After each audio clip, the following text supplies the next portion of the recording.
A lot of people think that the hot in hot and sour soup comes from chili peppers. That is not the case. The hot in hot and sour soup is actually white pepper. If you've ever wondered while you're enjoying a bowl of hot and sour soup, what are all these little things that are floating in here with lots of different textures? I'm gonna tell you right now. Hi everyone, this is Sarah from The Walks of Life, and today we are making that Chinese takeout classic hot and sour soup. In our family, we tend to judge a Chinese takeout restaurant based on this one soup. The restaurant's ability to get that exact right balance of sour, spicy in the soup, that really indicates quality. This is our family's restaurant version that my dad taught me how to make. It is my absolute all-time favorite hot and sour soup I've ever had. We've had thousands, if not hundreds of thousands of people try this recipe. They love it so much, and they cannot believe that they've made such a high quality hot and sour soup at home. And it's actually pretty easy. A lot of people are surprised to hear we are using regular old distilled white vinegar. Hey, can I use Chinese black vinegar in this? Can I use seasoned rice vinegar? No. We're nicer on the website and we're kind of like, you can use whatever you want. But for me, white vinegar is going to give that really clean, sour flavor in the soup. So on this side of the cutting board, I have all of the ingredients that are easily found in a regular grocery store and that you probably already have at home in your fridge and your pantry. You're gonna need a neutral oil, anything that doesn't have a strong flavor. You're gonna need soy sauce. You can find any soy sauce, salt, sugar, an egg, scallion. We have pork here, country style ribs, boneless. You could use pork loin, you could use pork butt. You can absolutely use chicken.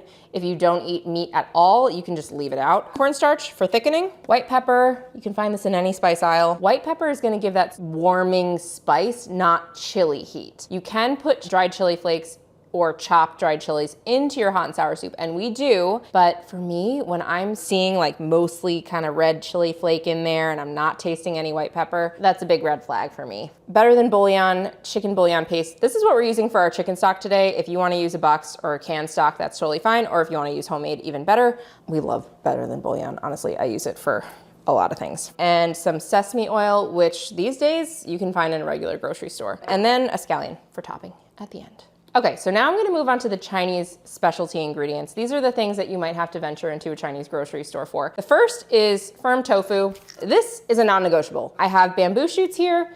If you can't find this canned bamboo shoot, you could use something like julienne broccoli stems, julienne kohlrabi even. They have like a kind of a similar crunchy texture. The next item is dark soy sauce, which this is optional. If you don't use this, your soup is gonna be lighter in color, but it'll still taste fine. I'm using mushroom flavored dark soy sauce here because we're using mushrooms in the soup. If you have regular dark soy sauce, that's totally fine. Even if you have like a Thai black soy sauce, that will work. If you have like a kicap manis, which is an Indonesian soy sauce that is dark, but also extremely sweet, I would just tread carefully with that one because it's gonna add sweetness to your soup. We do add just some chopped dried chilies to this recipe. This is totally optional. If you don't want that chili pepper heat, you don't need it. I have MSG, also an optional ingredient, but will give you that restaurant-y taste. And here I have pressed tofu. If you don't have it or can't find it, you can actually use firm tofu to make pressed tofu. It has a chewier texture. It just adds textural variation to the soup. My mom actually has a recipe for homemade pressed tofu. Check it out on our website. We'll link it in the description box below. So now we're gonna go on to the trio of dried ingredients in the soup. The first is the most basic. It is a dried shiitake mushroom. These need to be soaked either in hot water for about 2 hours, or you can soak them in cold water overnight. They add a lot of flavor to the soup.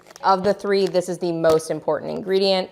That said, if you can't find them, you can substitute your regular old friendly button mushroom. If this were the only mushroom ingredient in your soup, it would be okay. If you found fresh shiitake mushrooms at your local grocery store, you could also use those, but they won't have the same strength of flavor as the dried. The next one is wood ears. And they have like kind of a crunchy texture in the soup. And if you've ever wondered, like, what are those little black bits? It's these. And finally, we have dried lily flower. So this actually comes from the daylily plant. You soak them and then add them to soups. We actually have a steamed chicken dish that uses these. If you've had hot and sour soup and you've had this in there, you know that it is an important flavor. So these all need to be rehydrated, and I have my soaked ingredients here, the lily flower, the dried mushrooms, and the wood ears, and that is it. I know it seems like a lot, but really the soup is crazy easy to put together. I mean, you're gonna be shocked.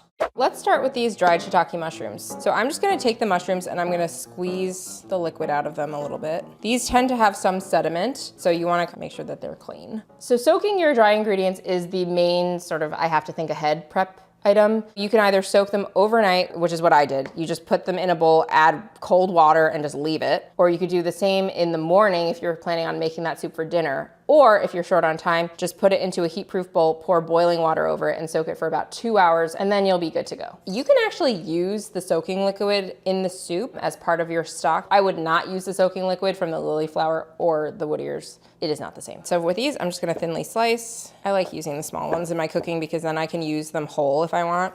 Okay. Next, I will move on to the lily flowers. So these have a slightly specialized way that you have to handle them. There is a hard end. That's where the bud meets the stem. You're gonna want to cut that off because it's just kind of fibrous and not pleasant. And then with the remaining lily bud, you can just cut it in half. And what you can do to save time, you can line them up so that all of those tough ends are together. Lay them flat, and then you can cut them all off at the same time, and then cut all of them in half at the same time. So the wood ears, like other dried mushrooms, can have some sediment, so I'm gonna rinse them. You wanna pull it out and put it into the colander rather than pouring, because when you pour, you just end up pouring the sediment on top of it. You can chop them, you could try to slice them or julienne them. And if you like them in bigger pieces, leave them in bigger pieces. That's the nice thing about making your own hot and sour soup. You can make it exactly how you like it. So next we have the pressed tofu. You only need 3 ounces, so that's about 1 of these little blocks. So I'm going to cut it in half through the middle so that the pieces that I get are thinner. And then I'm just gonna thinly slice it. And then the firm tofu. So I have a 14-ounce block here. You need about 4 ounces. I'm not gonna pour out all the water because I'm not gonna use all the tofu. And when I put it back in the fridge, you wanna store any leftover tofu in water. So basically, I'm just gonna open this. I'm gonna take what I need, and then I'm gonna put water back into it, cover it, and put it back in the fridge. This is about the length that I want the rectangles to be. And then I'm just gonna cut like this. And this is medium firm tofu, so it's actually a little bit softer than regular firm tofu. Just wanna be gentle with the soup when you're stirring it. The next ingredient is a dried chili. I happen to know that these are extremely hot. They were dried ourselves from our garden last year, so I'm only gonna use 1. As I said before, the heat from hot and sour soup is coming from primarily white pepper. This is just adding a little bit of that chili heat if you want it. If you don't want it at all, you can just leave it out. So I'm going to open this baby up, and I'm gonna be very careful with it because I know how hot it is. And then I'm just gonna dump out the seeds. And now I'm just gonna chop it. That's it. What is your criteria for quality hot and sour soup? The first bite shouldn't be like, say, it's too sour. Okay, if the sour note hits to you first, that is not good. It should be a well-balanced, all the notes should well-balanced, like the amount of heat and also the umami, because a lot of times when it's too sour, you cannot taste the umami. So the umami, the heat, and followed by the sourness. That is the right balance for me. Yeah, you know, that's interesting because some people like it sour. Yeah. I do. So, yeah, Sarah likes it sour. But, you know, for me, authentic hot and sour soup should really be spiced using white pepper and not red chili pepper. We have 1 chili pepper. Yeah, 1 to 2 chilies is in our recipe. Oh, well, we're wrong. No.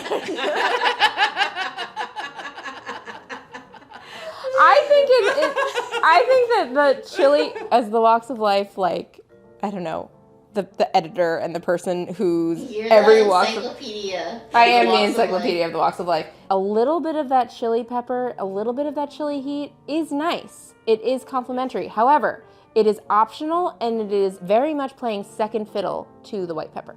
Oh, nice words. Second fiddle. So the thing is, you know what, again, I don't like to harp on the word authentic too much. Okay, I think it's overused. It is whatever that you like, however you like it. That's how I feel. That's true. You know, all our recipes are a guideline. Yeah, guideline. And if you say, oh, it's too this or too that, too sour, too salty, too not enough salt, fix it. Now that we've done all those ingredients, we have the meat. I need 4 ounces. I have about a ½ pound here, so I just need half of it. As I said before, these are country ribs that I'm using. Country ribs are actually not ribs at all. They are boneless pork shoulder pieces. So the goal is to cut the pork into very small, thin strips. If I were smarter, I would have left this frozen so that I could cut the strips thinner and smaller. It is not frozen, it is fully thawed, so this is gonna be a little bit of a job, but if you wanna make slicing easier, don't thaw it all the way. So I'm just gonna start going this way, slicing against the grain. I'm just gonna thinly slice it lengthwise so that I get a strip, and they will shrink when they cook. Hot and sour soup has a lot of textures in it, which is a good thing, but you definitely wanna make sure that all of the ingredients are cut into a similar sort of size and shape. So if your family doesn't eat pork, you can absolutely use chicken here. I would use boneless, skinless chicken thighs. If you don't eat meat at all, just omit the meat entirely, and then you can replace it with some extra mushrooms, extra tofu, and use vegetable stock instead of chicken stock. I would recommend going for my Asian vegetable stock, which we will link in the description box below. So now I'm gonna add the pork to a bowl and I'm gonna season it and I'm gonna velvet it. So I'm adding a little bit of neutral oil here, and I'm gonna add the cornstarch. This mixture of oil and cornstarch is going to keep the meat from drying out. It's gonna give it that sort of like slippery, juicy texture rather than sort of like a dry, unpleasant texture. I'm also going to add a little salt. So I think we call for 1/8 of a teaspoon. And then I'm going to add a tablespoon of water. It's gonna sort of moisten the pork and make it really nice and tender. And now I'm just going to mix this all up until the pork fully absorbs the liquid.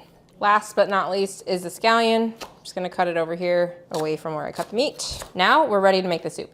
Hot and sour soup, egg drop soup, and wonton soup. Rank them.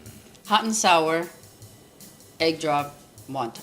Depends on the quality of the wonton soup, but if it's a good quality wonton soup, I like the wonton soup, and then the hot and sour, and then the egg drop. My personal ranking is hot and sour, wonton, and egg drop. Rank them. Hot and sour soup, egg drop soup, wonton soup.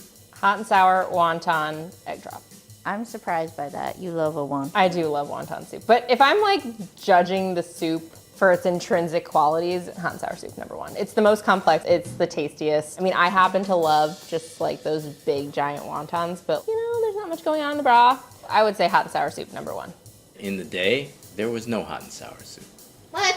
There was only egg drop, and there was only wonton soup. And then, you know, the specialty like the supgum wonton soups and stuff like that. But it's the times where the Chinese food diaspora, if you will, was evolving, and it was going away from Cantonese, plain Cantonese with lots of vegetables and things, into Sichuan style or spicy foods. When my parents opened the Sun Hing restaurant, we made hot and sour soup. This had the tofu, it had the wood ears, it had the lily flowers and the pork, and I was like, wow, that's a lot of stuff. And of course, it also had the egg in it. It was complex. Yeah, every day in the morning, first thing your grandfather would do is to make 4 things. A tub of hot and sour soup, and then a tub of egg drop soup, and a tub of egg foo young gravy, and also a tub of the soup for the wonton soup. Right. All on the steam table. Yes, it sits in the steam table, then the rice cooks, and then, you know what, when the lunch hits, there will be fried rice pre-cooked, okay, in the steam table as well. So when people order, say, beef broccoli with pork fried rice, you cook the beef broccoli, and then you scoop the rice, and it goes. What do they do with the leftovers? They're usually not much left over. It got dumped. If there was a little bit of leftover, we made it fresh every day. That stock looks great.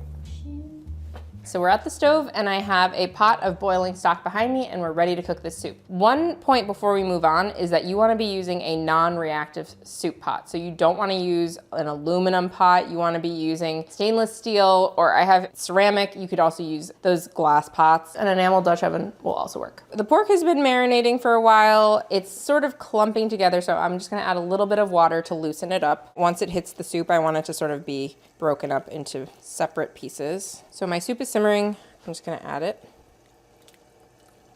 If you see any foam or anything floating to the surface, you can skim that off. Now I'm gonna add the seasoning ingredients. First up is white pepper. I'm gonna add a teaspoon of it. I'm actually gonna do it sort of with my fingers. The white pepper tends to clump by breaking it up with your fingers. You just make sure that it distributes well in the soup. So I added a teaspoon of white pepper there, but you can add up to 2 teaspoons depending on how hot you like it. You could also just start with a teaspoon, taste, and then add more later. So now I'm gonna add a tablespoon of soy sauce. It's gonna start giving the soup that color, 2 teaspoons of dark soy sauce, which is actually quite a bit. It's gonna make that soup really dark, but you'll see that when you add the vinegar, it's gonna lighten. I'm gonna add a teaspoon of sesame oil, half a teaspoon of salt. I actually went light on the salt because that Better Than Bouillon soup base is pretty salty, and I can always add more later.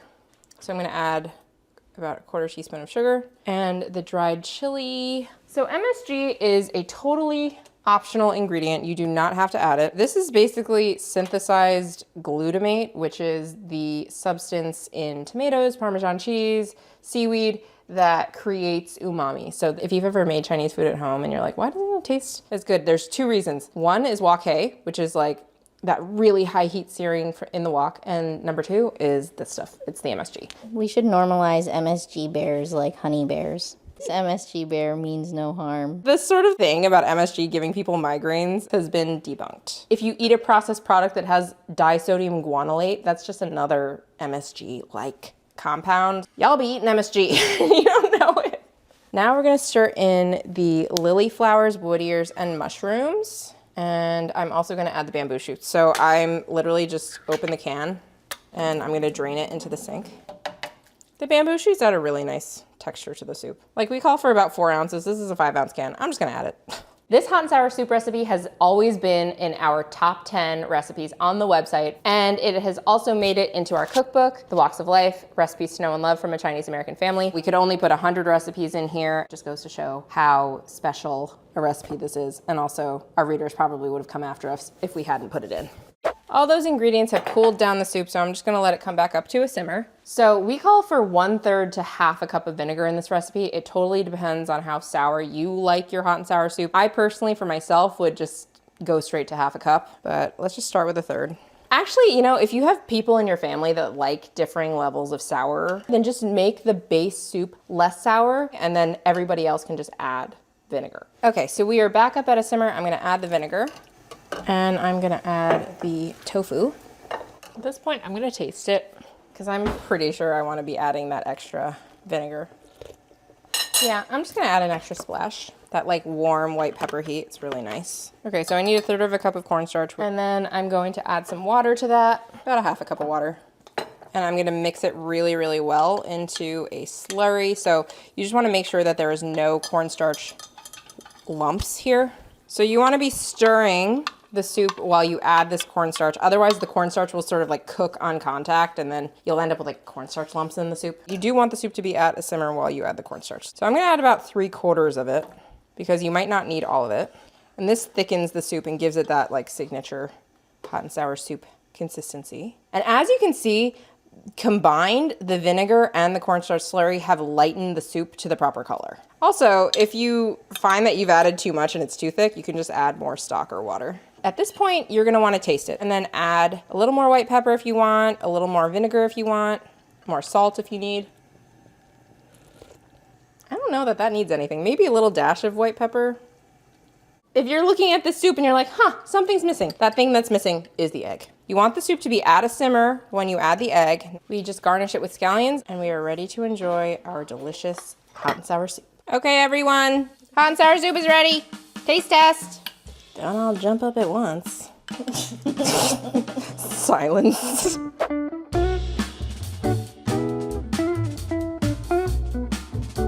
Hot and sour soup. Oh, it's got a lot of good stuff in here. It's got all the stuff. Does it have the right balance for you? Could use more heat. More white pepper? I'll get it. So it's good for you. See, everybody likes... There you go. Oh, here, I'll take some. No. You want all that? Okay, go ahead. You crazy? Okay. Everybody likes their hot and sour soup slightly, modulated differently. So you can put a bottle of vinegar on the table, your little white pepper on the table, and then everybody can adjust their soup according to how they like it. Fresh scallion to brighten it up. Very nice. That little back. Yeah, the back of the throat heat. Burn. Mm-hmm. That's the right note. I must be getting wimpy in my old age. I like it the way it is. No comment. I've gotten more tolerant. Come a long way since I was a kid. Oh, Really? this pork is really nice. Mm-hmm. You velvet it. Yeah. It has like a nice texture. It's not dry. And then the pork itself is seasoned. It has a little bit of salt. There are a decent number of ingredients in the soup. But at the end of the day, I think the process is pretty simple. It's really just all about dumping things into a pot. You got a really high quality hot and sour soup that you know is good. Yeah, probably the toughest ingredient to get here is the lily flowers. They really add a nice earthiness. Also, you can get them online. All right, if you guys like this video, please like it and subscribe to our YouTube channel and check out more recipes on thewalksoflife.com. You notice when you add more vinegar, it lightens up the soup? Yes, I talked about that. Why is that? I have no idea.